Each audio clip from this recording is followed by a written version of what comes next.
If you don't program yourself, life will program you. What are the uses for your life right now that you haven't even reached for yet? The people that are going to make it in the future, the people that are making it today, let me share something with you. History is being read, but it's also being written by people with imagination.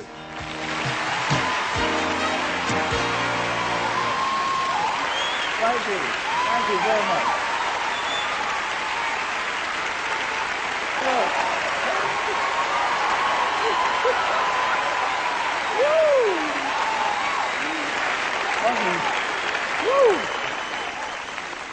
Oh, y'all look good. I want you to look at something right now. Think of some major goal you want, or maybe it's one you're already working on, and you have experienced a lot of setbacks, a lot of defeats. You've experienced a lot of disappointment. Maybe you've already given up, and maybe you just need a little fire, a little encouragement to get back in the game again. Here's what I want you to look at. There are winners, there are losers, and there are people who have not discovered how to win. And all they need is some coaching. All they need is some help and assistance, just a little support. All they need is some insight or different strategy or plan of action to make some adjustments that will open up the key to a whole new future for them, that will give them access to the unlimited power that they have within themselves. That's all that they need. So what I want you to do is think about something you want for you, that's real for you, that's important for you, that will give your life some special meaning and power. And I don't even want you to say, I can do that. I don't want you to assume that. See, 5 years ago when I started out in this area, I would not have been able to make the mental leap that I would be up to where I am right now. I don't want you to begin to just psych yourself out. No. I want you to be able to say something to yourself that will enable you to maintain a level of integrity with yourself. That when you say this, even when you face tremendous setbacks, it will be a benchmark to keep you in the game, to keep you moving forward and experimenting and readjusting your strategy and your plan of action, continuously looking for ways to win. So what is that something? When you got an idea you want to move on, you might not have the money, you might not have the education, you might not have the support or the resources you need. What is that something that can keep us going, that will enable us to act on our dream? What's one of those keys that will begin to help us to discover the secrets to our dream? Here's what I want you to repeat after me, please, with power and conviction. Say, it's possible. It's possible. That's all I want you to do when you look at your dream. Just say to yourself every day, it's possible. Just say that every day to yourself, it's possible. Because what does that do? See, it begins to change your belief system. See, the way in which we operate, ladies and gentlemen, it's a manifestation of what we believe, what's possible for us. Whatever you've done up to this point, all that it really is a duplication, it's a reproduction of what you believe subconsciously that you deserve and what's possible for your life. Most people operate out of their personal history, out of their memory, things they've done, things they've experienced, things they've seen, things that they have observed. What I'm suggesting that you operate out of a larger vision of yourself. I want you to see yourself doing what you want to do, experiencing what you want to experience, having what you want to have, doing what it is that gives your life some meaning and value. Operate out of your imagination, not your memory. Because whatever you look at where you want to go, I'm wanting to warn you, you will have some conversation back here after you go through the data that you've experienced in life saying you can't do it. And so what you want to begin to do is ignore that inner conversation. Well, most people, ladies and gentlemen, when something happens to them, what they do is they begin to believe that that's the way it is. That's the way it's always been. And they can't see the possibility of it being any different. Example, before April 1954, the common belief, the universal belief, because it had been tried again and again and again, and people had failed, the belief was that man was not physically capable of breaking the 4-minute barrier, that he could not run a mile in less than 4 minutes. That was the belief on the planet. It had never been done. But here's what happened, ladies and gentlemen. Roger Bannister came along, and he broke the 4-minute barrier. Now, here's what's significant about that. Since that time, up to this day, over 20,000 people have done it, including high school kids. What changed? 20,000 people. What changed? Here's what happened when they got on the track. They knew it had been done. And because they knew it had been done, there was a new belief about this barrier, about this goal that was unreachable. And those 20,000 people got in a race believing, knowing in their heart that someone had done it, that it's possible, that they could do it. And I'm saying that if you know anybody that had some goal, some dream, something they wanted to do, and they did it, then I'm saying that you know in your heart that if someone has done it, then you can do it. It's possible. And that if someone can make their dream become a reality, that it's possible that you can make your dream become reality. And so as you begin to look at where you want to go, beginning to embrace that, it's possible. I'm blessed and highly favored.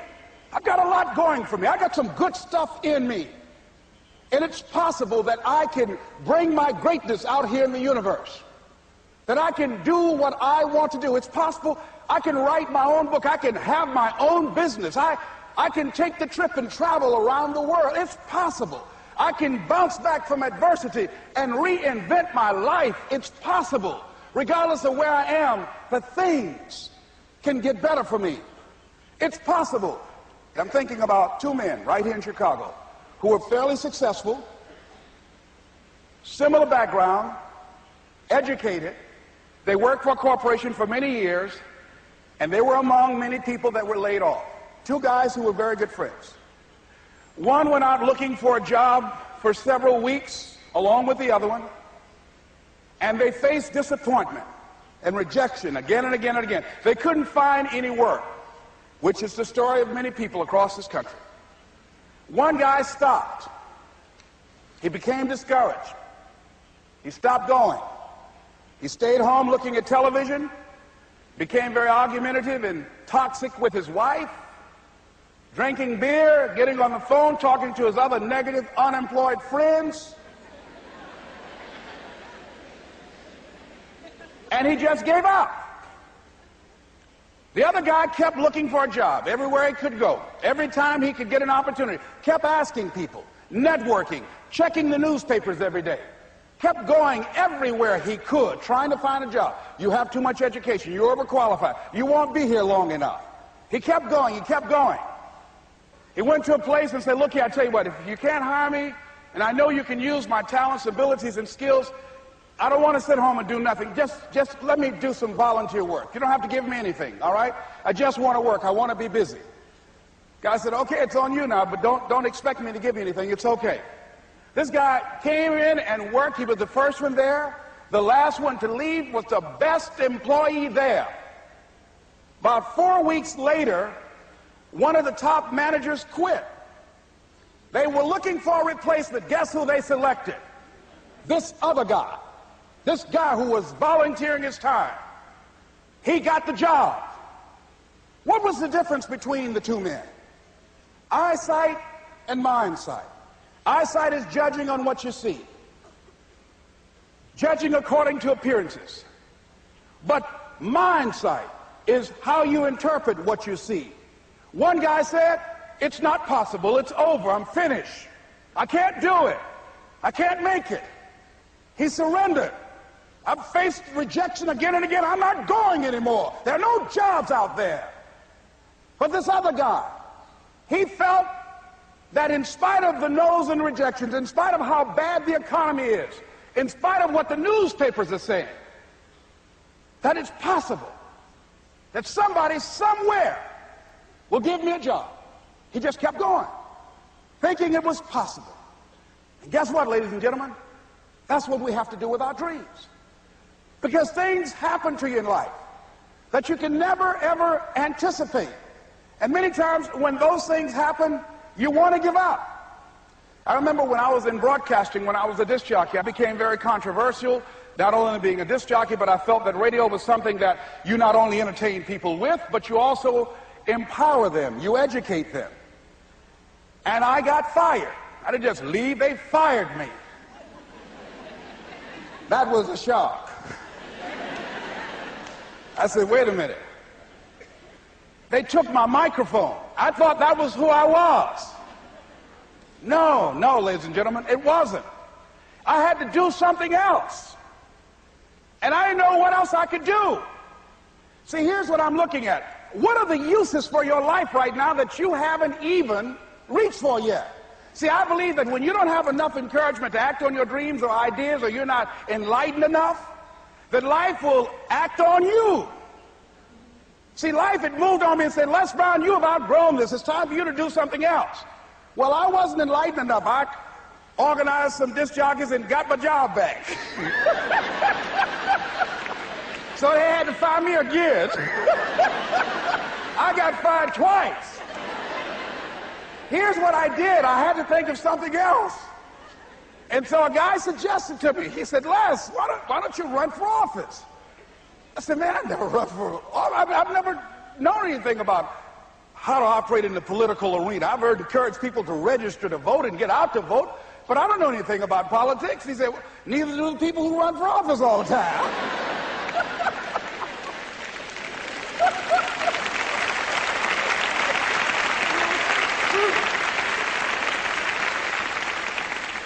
So I ran. Now here's what I'm suggesting. I ran. You got to do what you can where you are with what you have. I didn't have any money. I didn't know anything about the political process. I didn't even have any support. But here's what the guy told me. It's possible you could win. That's all I had. I was running against an endorsed candidate. He was an incumbent. He had the newspaper support, all of the leadership in the community, and I was challenging this guy. So I had a saying when I was on radio, stand up for what you believe in because you can fall for anything.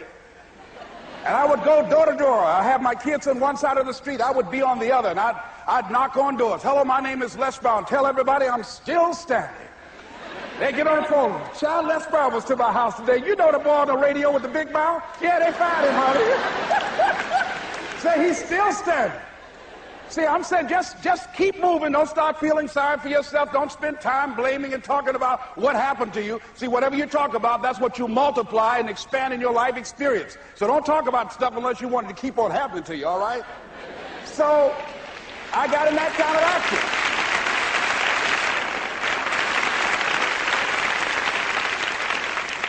As I continue to do that, had my children with me, we're going door to door, didn't have enough money.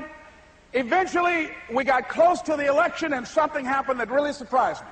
Guys who I thought were going to either support me or stay out of it, various powerful community leaders, they became involved in it and they endorsed my opponent. I felt devastated. Now that's going to happen to you when you're working on your dream. Things are going to happen that's going to catch you on the blind side. That was shocking to me. They didn't have to do that. All they had to do was just stay out of it. But here they go, come up in there messing with me. Now that's going to happen. There's some people who believe it's their personal business to stop you from living your dream, all right?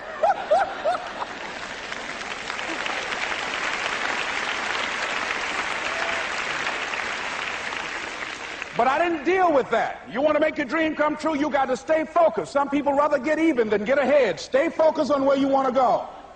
I just kept on doing what I was supposed to do. And so I was driving to the radio station. My opponent had over $20,000. I had less than $800.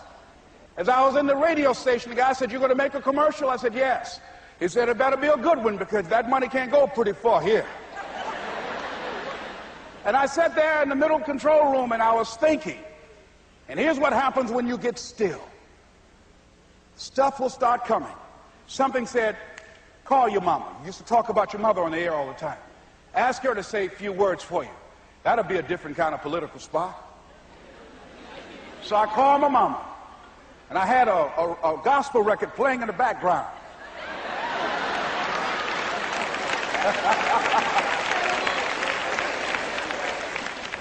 And then I had my mother say, hello, this is Mrs. Mamie Brown. When I raised my sons, I raised them to be good children. When they got out of hand, I beat them behind and made them go right. Please vote for my son. He's a good boy.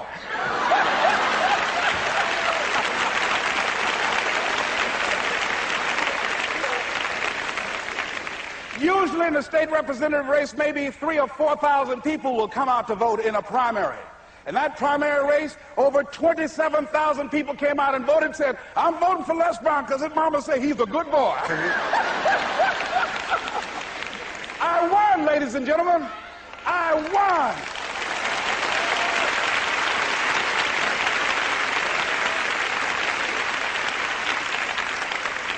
So you've got to be willing to stay focused, to be creative, to be relentless, because things are going to happen to you when you're working on your dream.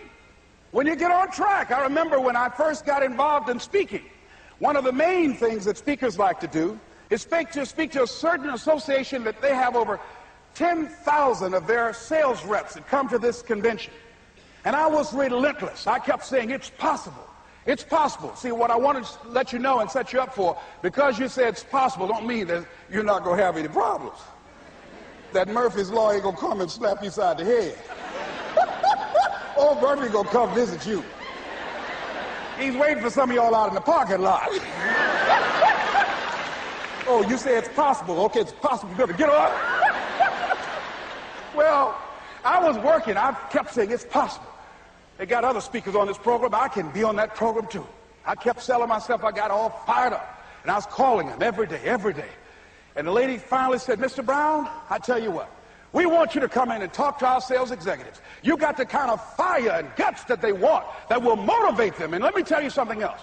We want you to bring your motivational tapes. You're going to need at least $50,000 worth of tapes. I said, is that right? Yes, because they want to keep that drive alive. I said, all right. I called the guy who duplicates my tapes. I said, Don, how you doing? This is Les. Let me tell you, I got a major speaking engagement. He said, man, it's a speaker's dream. I need over $50,000 worth of product. He said, Les, you don't have that kind of credit. I said, I know, but Don, I can sell that. Just right after speaking engagement, I'll give you your money in 4 days. He said, are you sure, Les? I said, yes, but I got a major speaking engagement, and they told me to do it. He said, man, that's a big order. Let me talk with the lady with you. I said, hold on just a minute, man. Call the lady back. Hello, Evelyn, how you doing? This is Les Brown. I got Don on the phone. What did you say? Do I have the speaking engagement? Yes, you do. And what else you suggest? Les, our people, they buy a lot of tapes. Your tapes are very popular among them. I'm saying bring at least $50,000 worth of tapes, Les. You'll sell everything you got and more. I said, did you hear that, Don? He said, yes. I said, now, if anybody else has to make a decision, are you the final person? She said, I'm the final person. I will send you the contract. I want you. I said, you hear that, Don? He said, yes. I said, oh, ye of little faith. I said, duplicate the tapes, man. Hung the phone up. Well, he duplicated the tapes. 1 week came by. I'm checking the mail every day. No contract. I said, come on, Murphy, don't start now, man. Come on. Come on, man, give me a break. Come on now, you know. This ain't fair. Come on, man. Give your boy a break. Come on. I talked to myself, you know. I didn't want to call him right then. 2 weeks passed by. Murphy said, don't you think you ought to call him? I said, okay. I called. I said, hello, this is Les Brown calling. How you doing, Les? I said, fine. I said, Evelyn hasn't sent my contract out yet. Any additional information you need? So, Les, you haven't heard? I said, no. I said, Evelyn died. I said, she died? I said, did she say anything about me?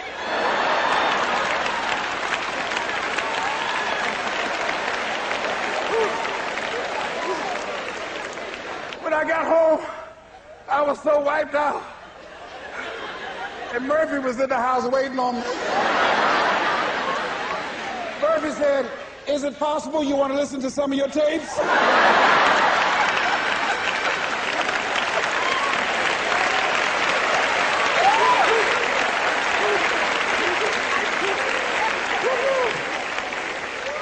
But ladies and gentlemen, here's what I had to do. I had to begin to focus on what was the solution. That this was not the only place that I'll be able to sell those products. And as I began to challenge myself and got some help and support and some other input, I eventually did. It took longer, but it was challenging. But I did it. Repeat after me, please. No matter how bad it is, or how bad it gets, I'm going to make it. I'm going to make it. Shake somebody's hand on your right and left and say, you got that right.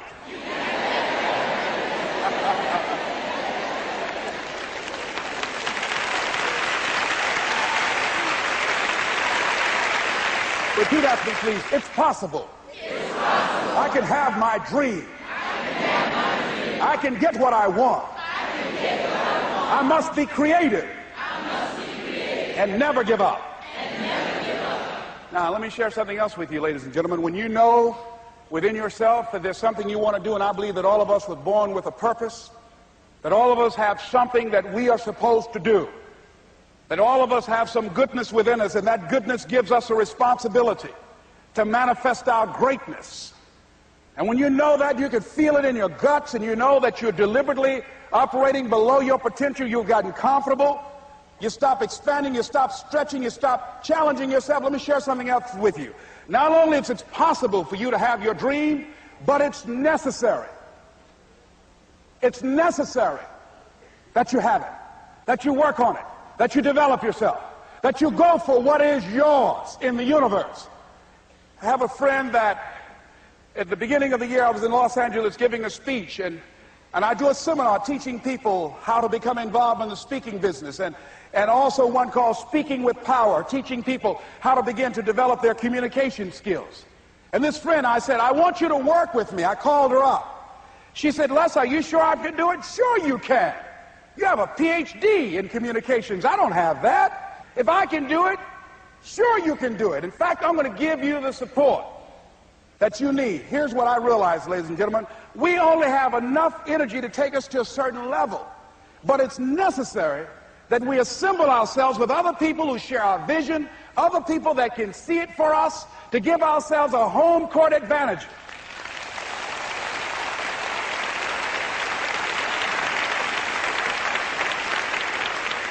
So it's necessary that you seek out other people who think like you, who are growing, who have decided that they are not satisfied with where they are. See, I don't believe that necessity is the mother of invention. No, necessity, in my opinion, is not the mother of invention. Refusing to accept things the way that they are is the mother of invention.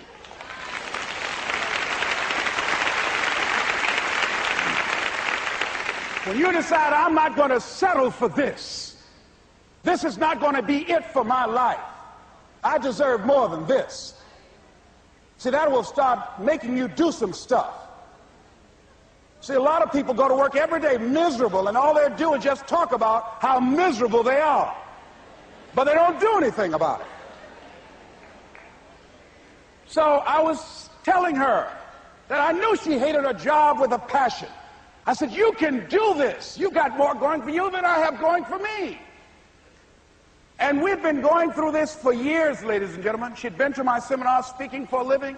She brought her husband, and that was one of the major problems that I realized that happened in her life. He couldn't see it for her. So you got to make sure that you have people in your life that can see it for you, that will encourage you. Non-affirming relationships can hurt you.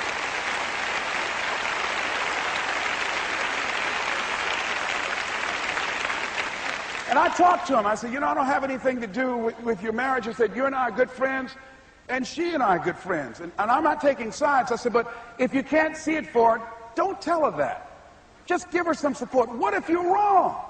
It's possible, man, that if I'm doing it, she can do it. Well, you're different. How are you going to tell me that? You've seen her speak. She's got great speaking skills. Don't underestimate her. You don't know. You've got a great woman here. But you see, people who can't see it for themselves can't see it for you. He was happy.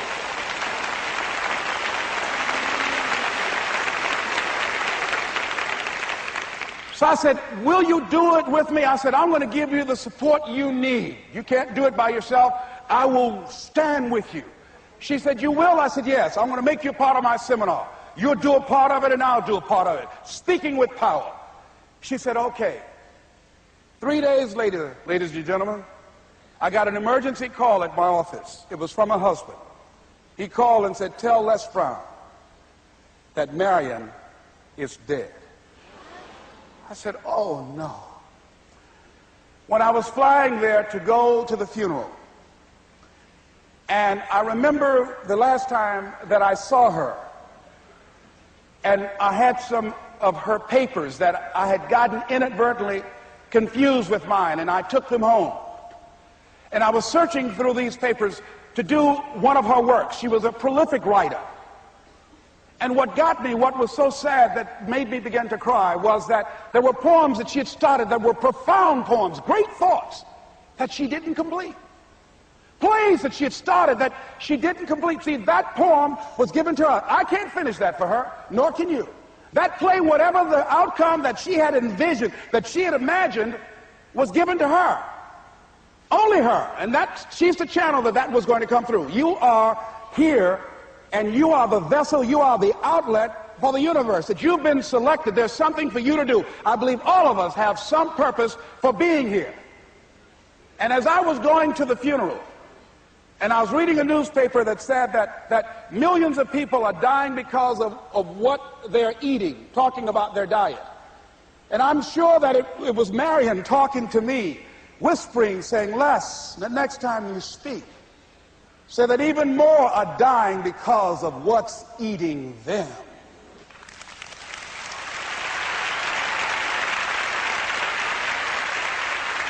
When the challenges of life come your way, you've got to find ways to increase your sense of self-appreciation, because if you don't, you're bombarded with negative stuff every day that beats you down, and you will find yourself unconsciously engaged in self-destructive behavior. If you don't program yourself, life will program you.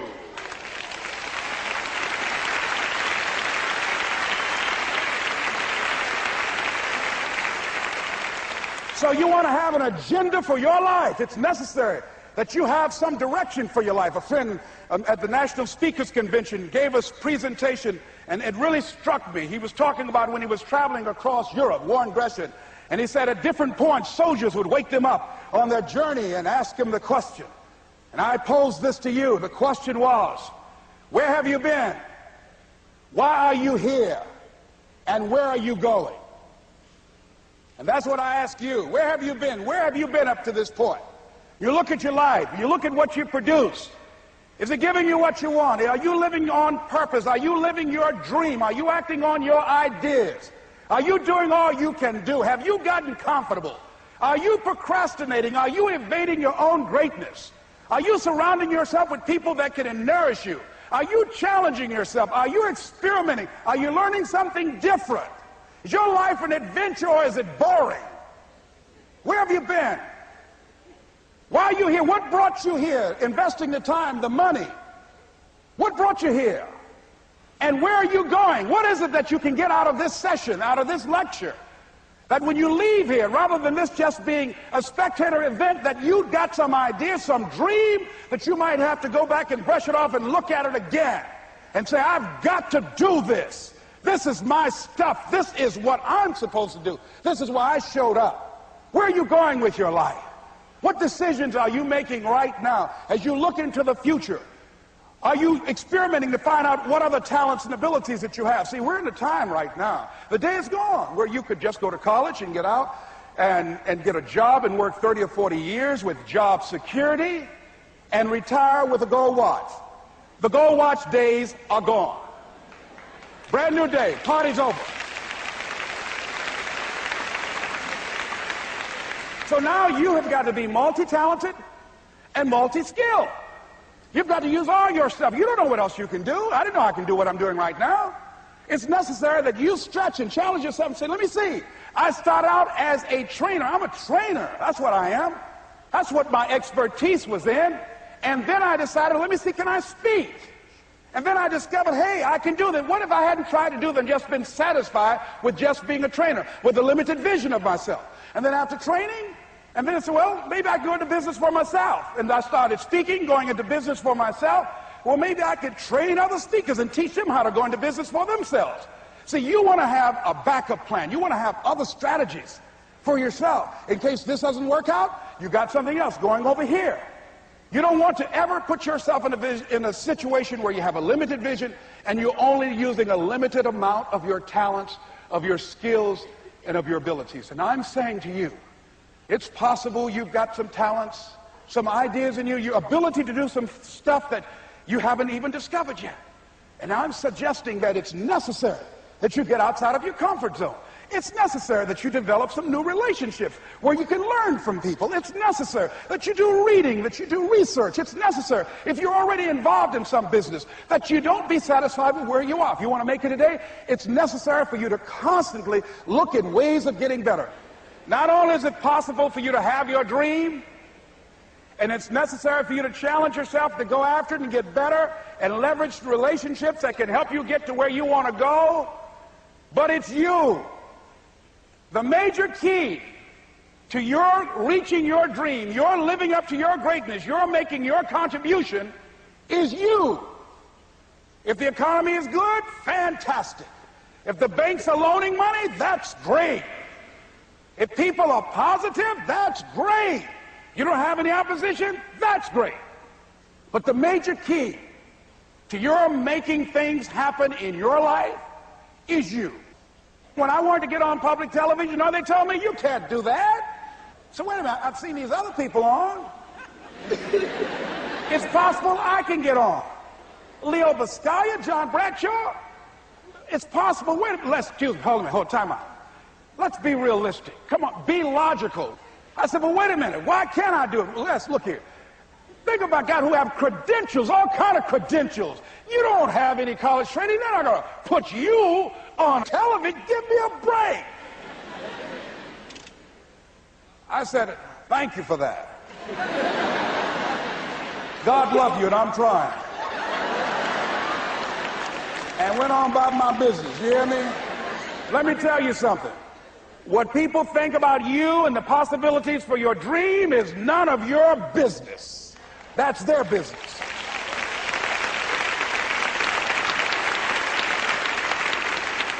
They have no imagination, ladies and gentlemen. They're living out of the past, out of their memory. Their attitude is it can't be done because they haven't seen it. They're judging according to appearances. The people that are going to make it in the future, the people that are making it today, let me share something with you. History is being read, but it's also being written by people with imagination.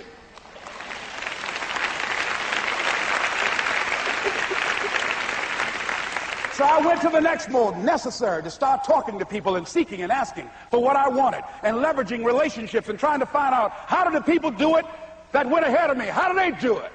And then what is it I need to do? How is it I need to train myself, to develop myself?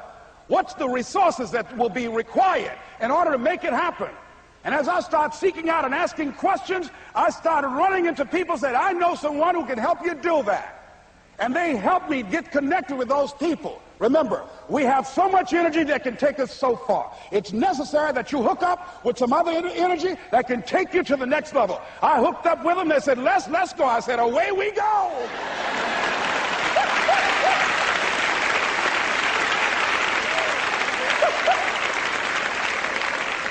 And guess what? Here we are.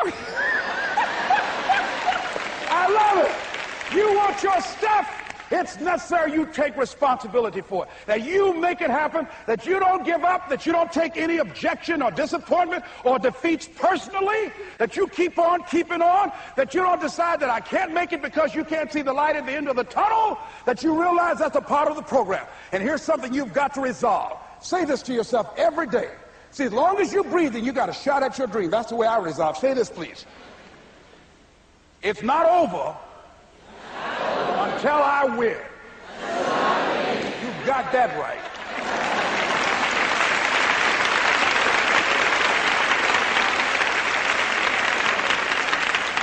It's not over till I win.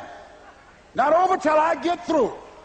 It's not over till I get over. Not over till I get what I want. Door can't open today, look out. I'm going to come back and take the hinges off. That's how you got to do that.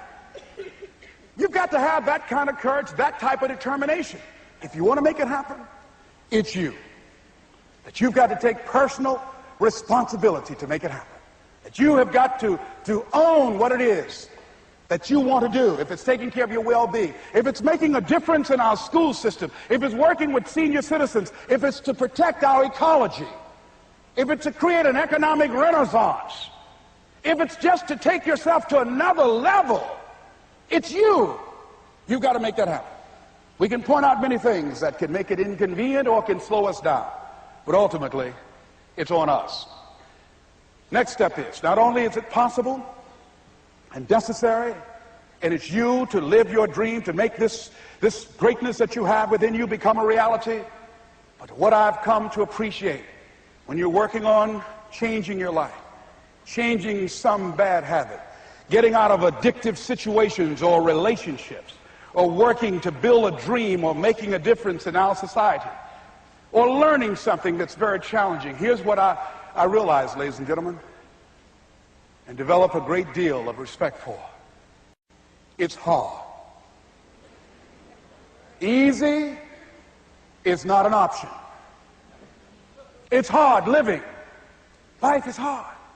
See, it's hard when you are 49 years old, been working on a job for 17 years, and they come in and tell you you're finished and give you 1 week severance pay. And you got to start all over again. It's hard when you're married and raising children and your children are crawling and your husband dies unexpectedly. It's hard handling just the tragedies of life. It's hard when you're working on something and you put everything you have in it and it doesn't work out. You lose your money and other people's money. It's hard. It was rough when I lost my job, and I could not find a job. It was humiliating and embarrassing, borrowing money, and then I couldn't pay the money back when I told them I would. That's rough. How people look at you, how they respond to you. It's very hard. It's humiliating. Here's what I discovered that happens to you in life, that you will go through things, and while you're going through them, you can't understand why it's happening to you. But after you go through it, you get back and you look at it and you say, oh, now I understand why I needed that lesson. Have it ever happened to you? Raise your hand. Has it ever happened to you that I couldn't understand it then, but after I got through it, then I saw that that was preparing me for bigger and better things.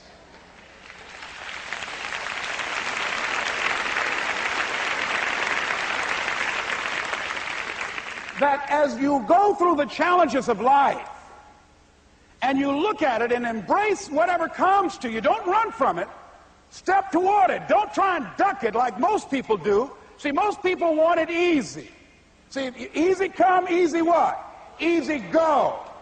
See, but when you go at what you're going to deal with and you deal with the difficulties of it, when you handle those hard things close at hand, making those hard decisions right now that you don't want to make, learning those things that you don't like to do, but you know that in order for you to get where you want to go, this is one of the hoops that you have to flip through. And I'm saying to you, whatever you got to do, do it, because if you don't, life is going to whoop you until you surrender and say, okay, all right, I'll cooperate, okay, I'll learn, okay. It had to wear me out a long time. So if it's hard, then do it hard. Now, how do you hang in there during the hard, difficult times, Les? You must have faith. You've got to believe in yourself. You've got to believe in your abilities. You've got to believe in your service, your company, your ideas, unquestionably. You've got to have faith, and that faith gives you patience. That is not going to happen as quickly as you want it to happen. A lot of things are going to happen that will catch you off guard. And so therefore you've got to deal with and handle it as it comes. And not only that, but that faith and patience drives you into action. You got to keep moving and keep plugging away. In the Far East, they have something that's called the Chinese bamboo tree. The Chinese bamboo tree takes 5 years to grow. And when they go through a process of growing it, they have to water and fertilize the ground where it is every day. And it doesn't break through the ground until the 5th year. Okay? But once it breaks through the ground, within 5 weeks, it grows 90 feet tall. Now the question is, does it grow 90 feet tall in 5 weeks or 5 years? The answer is obvious. It grows 90 feet tall in 5 years. Because at any time, had that person stopped watering and nurturing and fertilizing that dream, that bamboo tree would have died in the ground. And I can see people coming out talking to a guy out there watering and fertilizing the ground that's not showing anything. Hey, what you doing? You've been out here a long time, man. And the conversation in the neighborhood is, you growing a Chinese bamboo tree, is that right? Yeah, that's right. Well, even Ray Charles and Stevie Wonder can see ain't nothing showing.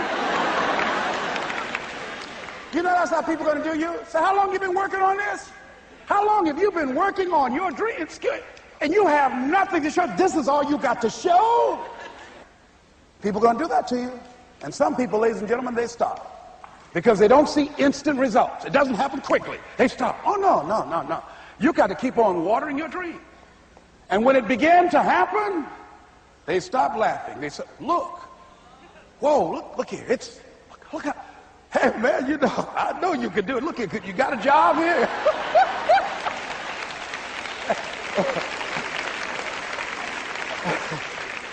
See, during those hard times, we didn't know how you're going to make payroll. During those times when you failed and things didn't work out, they were nowhere to be found. But you know what I discovered? When you're working at your dream, somebody said the harder the battle, the sweeter the victory. Oh, it's sweet to you. It's good to you. Why? See, when it's hard and there's a struggle, see, what you become in the process is more important than the dream. That's far more important. The kind of person you become, the character that you build, the courage that you develop, the faith that you're manifesting. Oh, it's something that you get up in the morning, you look yourself in the mirror, you're a different kind of person. You walk with a different kind of spirit. And people know that you know what life is, that you have embraced life. You knew it was hard, but you did it hard.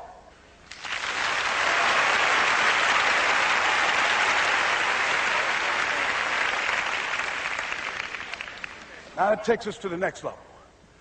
If it's hard, why do people do it? You ask people who do things.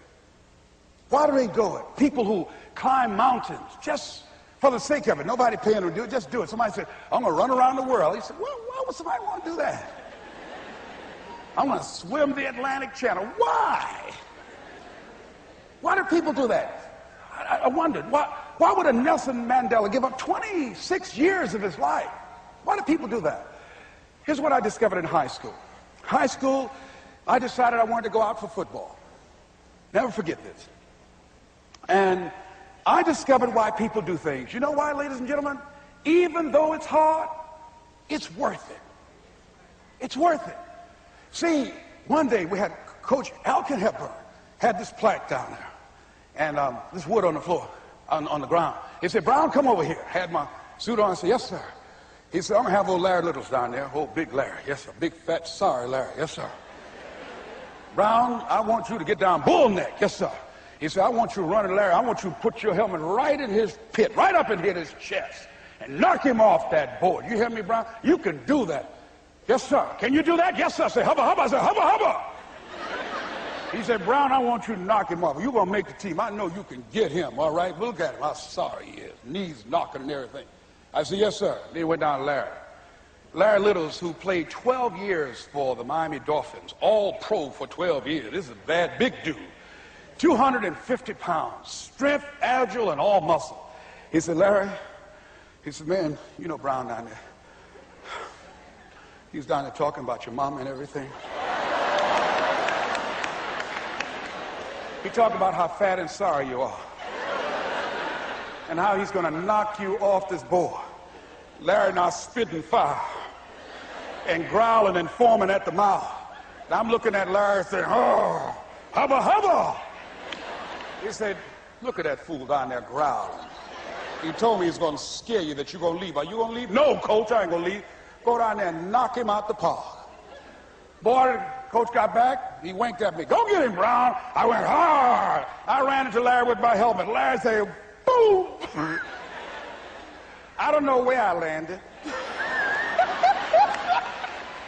When they woke me up, I said, can y'all take this helmet off me for a minute? I said, y'all got any more positions out here? They said, like where? I said, don't y'all need an announcer? They said, Brian, where you going? I was crying. They said, man, some girls over there. I said, I don't care, man, I'm hurt. Said, that fool almost killed me, man. He said, Brown, you quit, man? I said, yeah. I said, what? I said, it ain't worth it, man. No, it ain't worth it. Y'all go ahead. Y'all crazy. I'll be your announcer, man. I was calling the game. I was up there in the booth. Call good games, too. Because the pain wasn't worth it to me. And I'm saying to you, you know why people do what they do?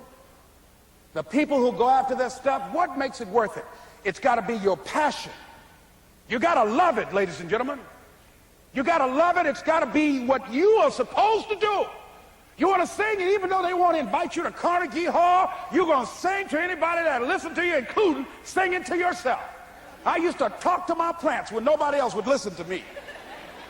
You got to write, even if no one published your book, write, because that was given to you to do. You do what it is you're supposed to. You're supposed to build something. You're supposed to create something. I don't know how to do it. Learn. Do whatever is required. Just go out there.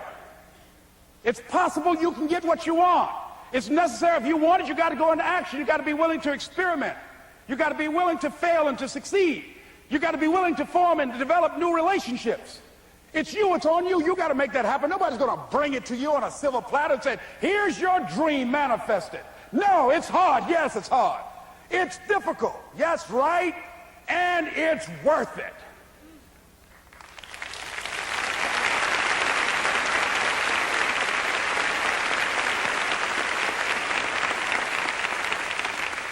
People ask, hey, man, these kids, man, it's rough dealing with them. That's right. That's right. You think peer pressure happened overnight? We went through peer pressure.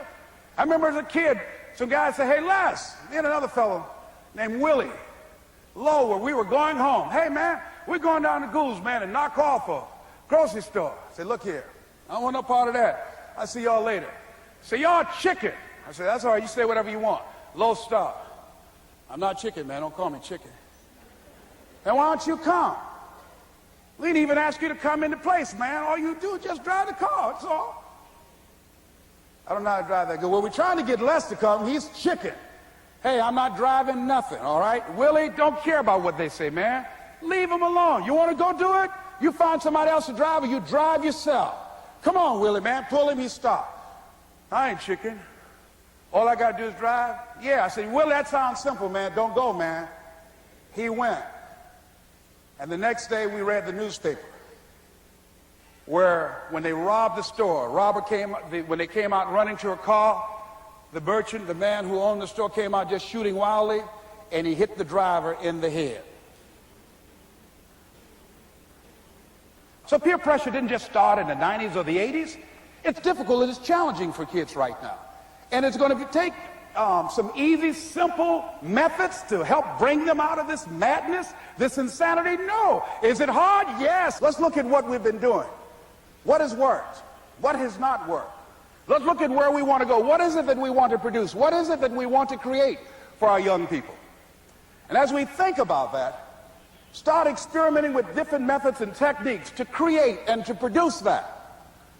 And begin to believe that it's possible through our commitment, through our vision, through our determination, our relentlessness, because of our belief, it's possible that we can reduce the teenage homicide rate, the teenage pregnancy rate, the dropout rate, that it's possible, looking at what kind of world are they going to be in.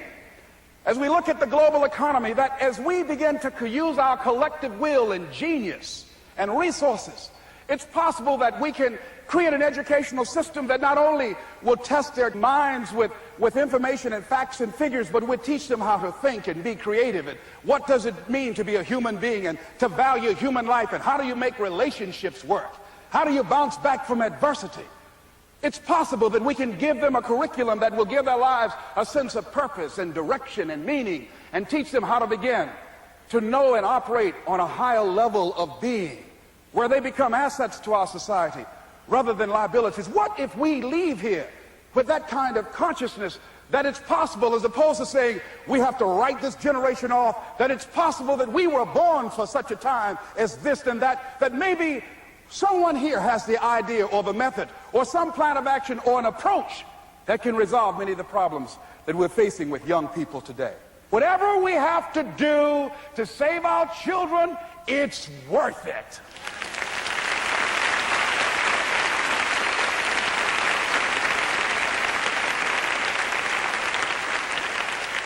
And so that brings me to the final step, that it's necessary for us to begin to look at the future and know that it's possible that we can have our dream. Yes, it is. Other people have done it, then we can do it. We fail a lot of times. Well, a lot of other folks fail, and eventually they came back and they succeeded. So it's possible we can have what we want. And we know that we want to get it. It's necessary that we align ourselves with people that think like we do. It's necessary we get negative, do-nothing people out of our lives. It's necessary we never stop learning and growing and developing ourselves. It's necessary that we never give up. We know that it's you, it's me. It's being responsible for our stuff and deciding that we're going to keep on keeping on, that we're going to find a way to win or find a way to make it happen. And we know it's hard. It's not going to be a picnic. Yes, it's hard. It's hard. And we will do it hard. And once we do it hard and we go through it, we realize it was worth it. And once you discover it was worth it, it is done. It's done.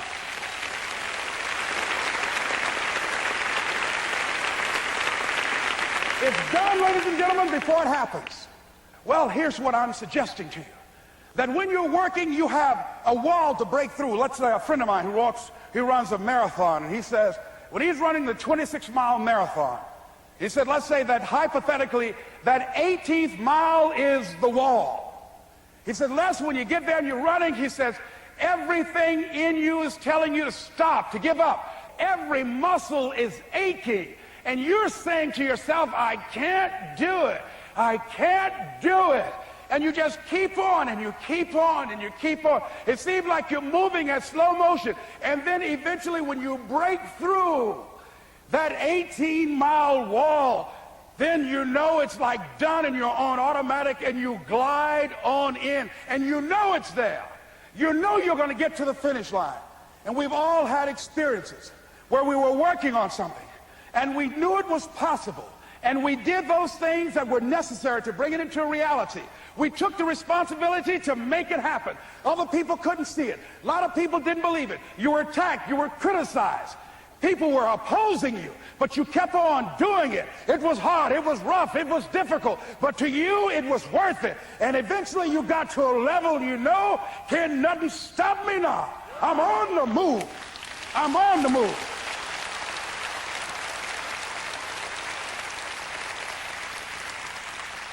Finally, I'm thinking about a friend of mine who is no longer operating on this dimension. His name is Jack Boland. He had this vision of a church that would serve various types of needs for people, their supportive needs and helping them in recovery from drugs and alcohol and whatever addictions that they might be involved in. And he was known for bringing in different kinds of speakers. And over a year ago, he was diagnosed as having cancer, and he announced to his congregation that he's going to be taking chemotherapy, and that it was a possibility that the cancer would go in remission, and he was optimistic about that. And sure enough, it did for a year. And one of the things Jack always talked about is that he wanted to have his funeral while he lived. And so he invited a few friends, Wayne Dyer and myself and a few other speakers. He didn't tell us why we were there, but once we gathered there, the church, they told us in the room that Jack is going to announce to the congregation, he's bringing his doctor up. The doctor is going to say that we felt we could keep it in remission. It's out of remission, and he doesn't have much time left. And whatever words you want to say to Jack that you would say if he had made his transition, speak those words now. Well, we were shocked and we were somewhat stunned until Jack got there.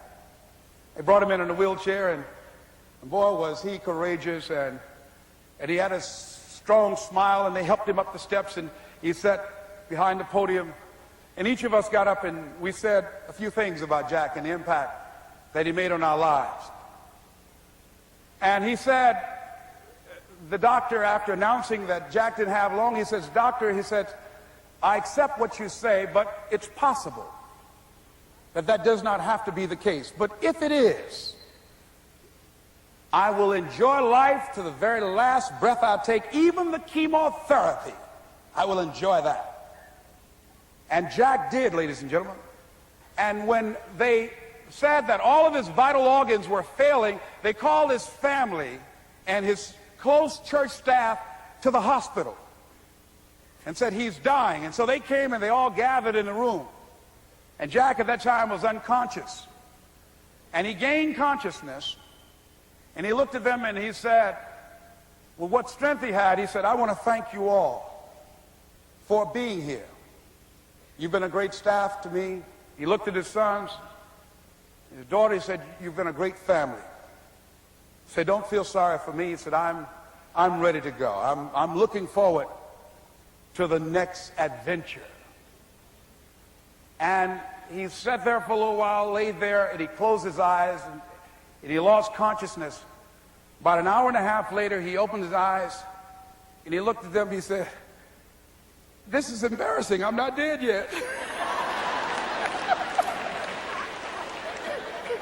They were laughing through their tears.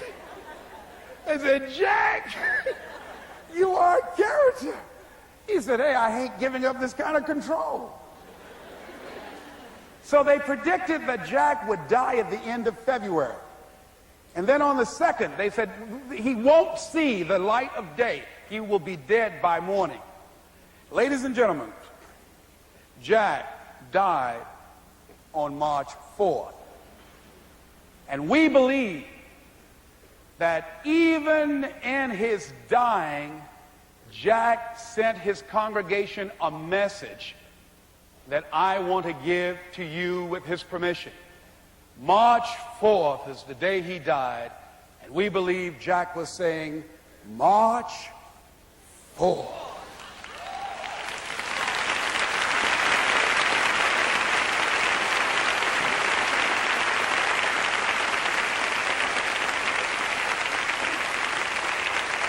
So I say, as you look into the future, while other people are giving up, feeling like victims, feeling powerless, becoming negative, turning on each other rather than to each other, feeling that they can't make it, be ye not conformed to this world, but be ye transformed by the renewing of your mind with the mindset of that it's possible that we can save this generation. It's possible that we can create new industries, a new economy. It's possible that I can find a new profession, a new job. It's possible I can create a new life. And it's necessary that I become actively involved in becoming a positive force in my life and on the planet. And it's me, yes, it's you, it's all of us, pulling together, working together to create this brand new future. And it's going to be hard. Easy is not an option. But if it's hard, we will do it hard. Whatever is required to snatch victory from the jaws of defeat. And it's worth it, yes. It's worth whatever we have to do. And once we know that, it is done. It is done. It is done. It is done.